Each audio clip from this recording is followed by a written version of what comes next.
I know you have a lot to talk about here, so I am going to go let you ride. So take it away. All right. So, I mean, we've all been celebrating around the world this Biden Harris win. It's truly amazing. Lots of truly amazing events this weekend, including one at Four Seasons Landscaping, which also gave us some laughs.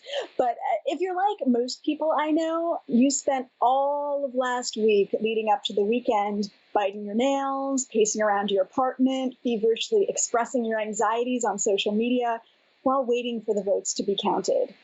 And to this I say, yo, patience. Well, patience and also a bit of even keeled logic. I mean, I think I might be one of the few people I know who went to sleep at 2 a.m. on Tuesday night last week, seeing the electoral vote in Nebraska, seeing the trends in different states regarding which votes were being counted first, and was entirely at ease, confident that we'd win Pennsylvania and maybe even Georgia. And then I put my focus more on these equally vital elections coming up in the Senate. These Senate runoffs in Georgia, let's not drop the ball. We're not all the way there yet, people. So just saying that. But, that feeling of confidence, that's not where most people were at all of last week, even though the fabulous James Carville reminded us all to put the razor blades and the Ambien back in the medicine closet when looking at the early numbers. So why were so many of us in doubt all week long, even as those numbers began to shift dramatically with greater and greater clarity? Well, one thing is that I think we all have a certain amount of PTSD from 2016. And this got me to thinking about the kind of PTSD we might have in our artistic careers, an anxiety that obstructs patience and our more rational faculties. I myself sometimes lack this kind of ease when it comes to my creative career. Why is that? Well, in large part, I think it's because I've seen things go the wrong way so many times before. Like a lot of great artists out there, I haven't been the chosen one, anointed by the gatekeepers and the powers that be on many occasions.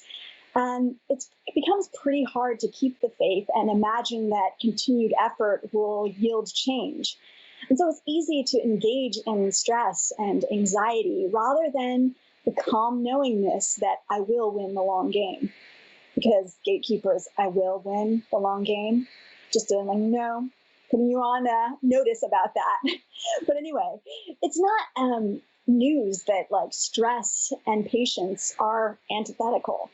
But when these things are in action in our lives, we forget that we often choose stress unnecessarily when we could choose instead to be confident in our own course of action and certain that if we keep doing the thing we do in earnest, something's going to shift our way eventually. All we have to do is wait it out and keep at it. And from this place of greater confidence about all that, we can take a logical look at the trends and the numbers and spare ourselves some of the anguish rather than forcing ourselves into a tizzy until the last moment when the vote is being called and someone else says that it's going to be okay. In other words, when some gatekeeper finally gives us a yes. If we're looking at things with a clear head, the validation of a win is actually something that came much earlier on than someone else saying yes. We actually didn't need to white knuckle it until someone finally made the call and gave us validation. We can do that for ourselves a little bit earlier on. So this week, I'm hoping that all my artists out there will take this extended election process that we saw last week as an example of how, with a strong continued effort and an ability to keep the faith in ourselves, we can spare ourselves a lot of undue stress by building up an inner knowingness about where our careers are going and allowing that inner knowingness to inform our sense of patience. So that's what I got.